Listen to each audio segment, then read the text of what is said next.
Hello, my super fabulous mortal soul. Venus Callida here, and I've got some fun facts for you.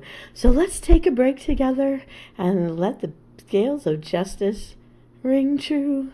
Let them balance as they will. And while my trusty little friend here does some research for me, I thought I'd feed your brain with a few little new tidbits that you may or may not already know.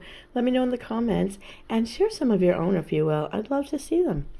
Well, it's always fun to be the person who could bring something new to the conversation. And I thought, let's talk about legally things, politics and such. So here's my first question. Why are political positions referred to as left and right?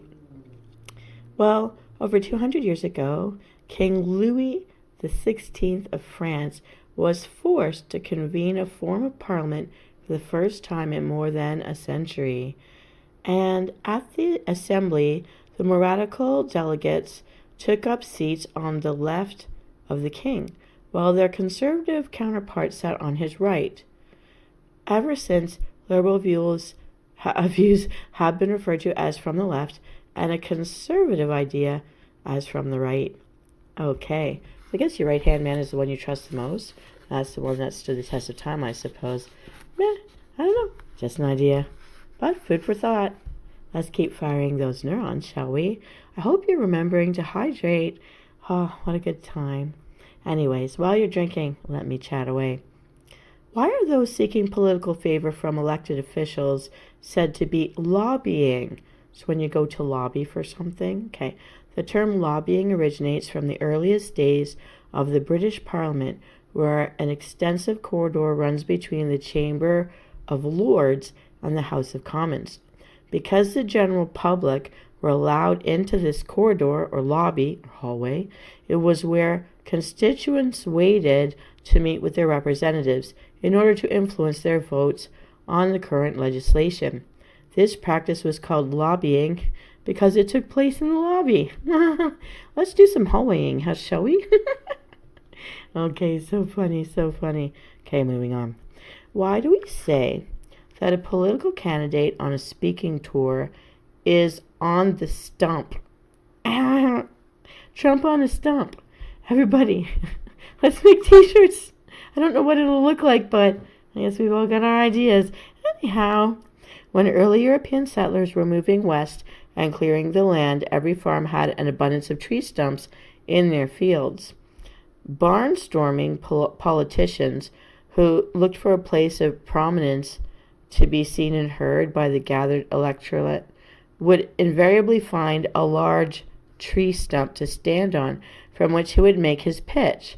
This gave us the expression on the stump, which is still used to describe a politician seeking an election. So now we have like a stage to stand on. They simply just stepped on a tree stump to be a little taller than everybody else and see the world. Wow. I happen to know that it would have taken 5 to 8 years in those early days for pioneers to clear enough of the trees down to get the sunlight on their land. So they were living in the dark for the first 5 to 8 years. Trying to have the children, the sons that would grow up and help them clear away, because you not just have to take them down, you planted around the stumps in those first 5 to 8 years on the land, if they were clearing the land and from the forest to make the rolling hill farms that we've seen today. And then it would be later when they dig it down and then try to burn out those roots and stuff like that. So yeah, those tree stumps would have been there. Personally, I would have liked to use them as my benches and my tabletops. Why not?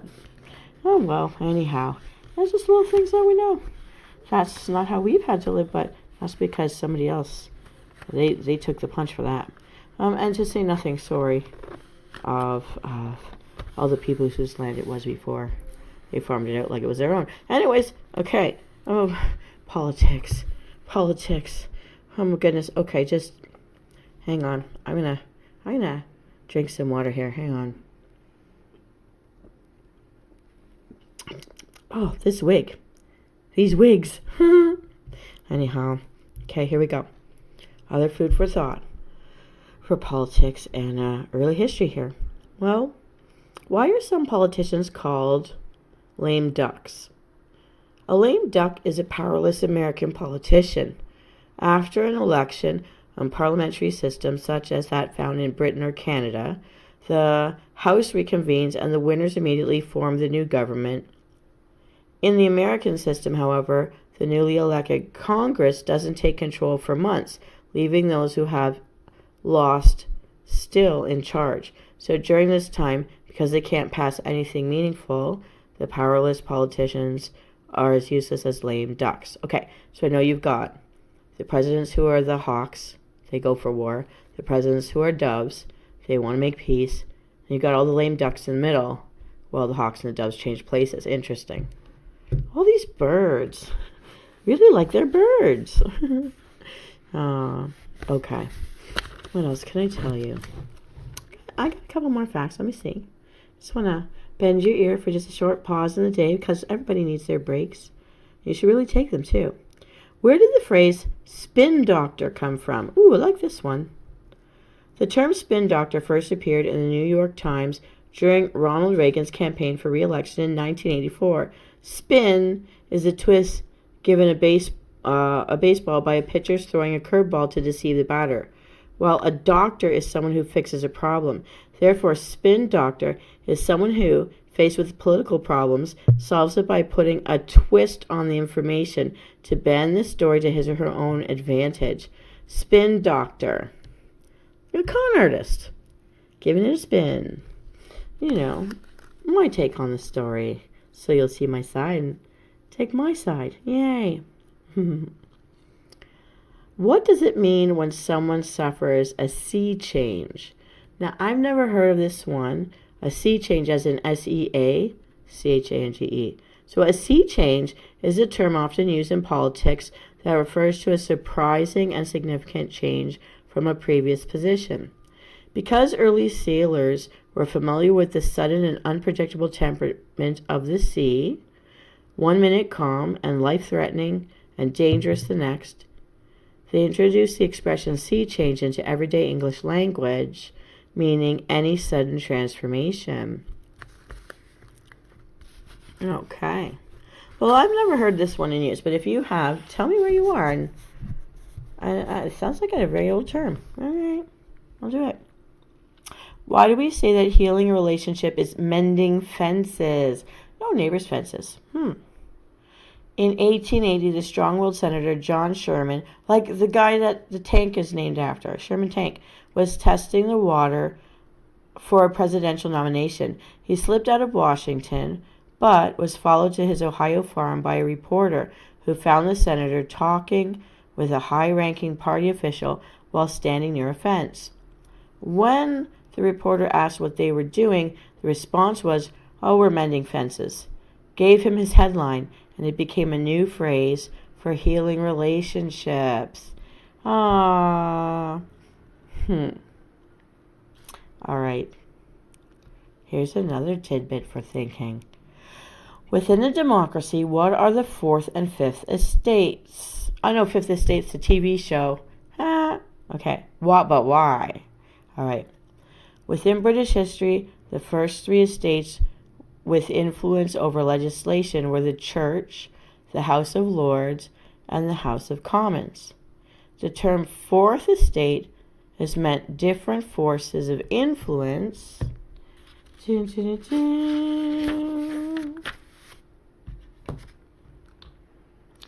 over Parliament at different times, including the Army. The Fourth Estate, the Army, your defense system. It was first used to describe the press during a debate in the House of Commons in 1828 and has retained that meaning ever since. That's the Fifth Estate. Okay, so the Fifth Estate was added to include radio and television because bringing it all into your house and home. Yeah. Okay, that's interesting stuff. How are you doing out there? How's your beverage? How much time do you have left in your break? I don't know. Keep you busy for a couple more minutes. Then I'll let you go. All right. Why did Abraham Lincoln's son withdraw from politics? In 1865, Robert Lincoln rushed to his father's deathbed. 16 years later, as Garfield's Secretary of War, he was with that president when he was shot by an assassin. In 1901, Robert arrived in Buffalo for the American Exposition just in time to see President McKinley murdered. Wow! After that, Robert Lincoln vowed never again to be in the presence of an American president. 3. He killed 3 died in his presence, starting with his dad, which is very sad. Man, yeah, I wouldn't want to do that either. Why do monarchs refer to themselves using the royal we? I've heard this all my life. The royal we, the capital letter on the W, meaning for the queen, which is now the king. All right. When Roman consuls spoke of public issues, they did so on behalf of all those whom they shared power, and so they used the plural pronoun we instead of the singular I. The first king to use the royal we was Richard I, implying that he was speaking for his subjects as well as himself. It's improper for non-royals to use the plural self-reference, so when Margaret Thatcher did it in 1989, we were not amused. We, the royal we, that was a capital W. The Queen was not amused with Thatcher, the Iron Lady. I'm speaking for all of us. It's a royal we. It's for all, not just me. All right, I get it. All right. How did Edward VII make it fashionable to leave the bottom button of a man's vest undone? King Edward VII had a large appetite and an even larger tummy. He began leaving the bottom button of his vest undone because after a meal, he simply couldn't do it up. Those who didn't want to make the king uncomfortable did the same, and so it became the fashion of the day. Edward's bulging belly may in part have been a consequence of his favorite dish, which was, of course, chicken a la king. I also happen to know that in the 1800s, the men's chair are the ones with arms, and those arms in chairs where the man of the household had a big belly had longer arms and like the big dragon's heads or eagles on the ends of the arms so that it jutted out further than his belly would when he sat down. So if the man got bigger, the chair's arms got longer for depth-wise. So his stomach was never protruding beyond the arms of the chair, and therefore he wasn't being impolite or vulgar or a piggy. Women's had no arms at all because they had hoop skirts, and if you sat down in a hoop skirt, everyone was going to see what you're wearing underneath, and you certainly couldn't look above the ankles. Oh my. The arms just keep getting bigger so that the belly doesn't protrude. Okay, I love it. Okay, 2 more little tidbits, and I'll let you be on your way. I hope I've stimulated your mind just a little. All right, here we go. Why is the Irish gift of the gab called Blarney? Kissing the Blarney Stone at Blarney Castle near Cork, Ireland, is supposed to transfer the gift of gab to the kisser, but the idea that the word Blarney meant a smooth talker came from the mouth of Elizabeth I of Blarney Castle, of England, 1602.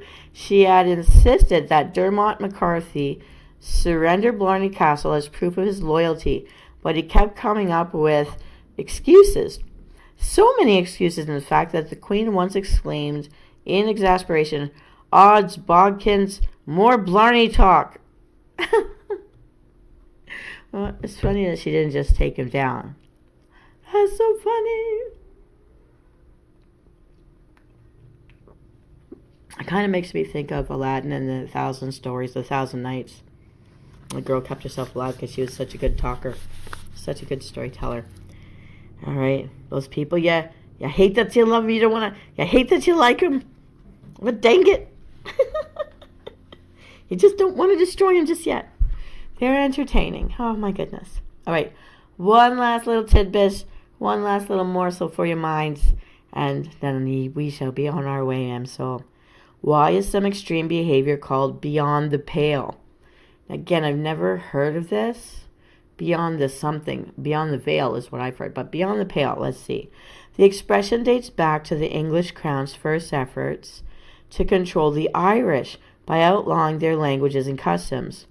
But the unruly Irish were just that, and by the 15th century, the English still controlled only a small area around Dublin, protected by a fortification called the Pale, meaning sharp sticks. So, as in being impaled. I didn't know pale came from that. I thought that just meant wand. Okay. So they had a bunch of like sharp sticks fence around their house. Okay. So impaled. So to the British, to go beyond the pale meant that you were entering the uncivilized realm of the wild Irish. Ooh. Oh, that was a funny one. All right, everybody. Msoul, thanks for spending your little break with me. It's good to have a little mind break. It's good to just have your mind distracted by something different. Well, I found that amusing. I hope you did too.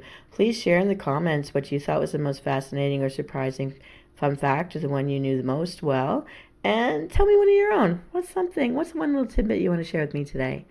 Let's all share. It's fun. It's exciting. Hey? Hey? All right.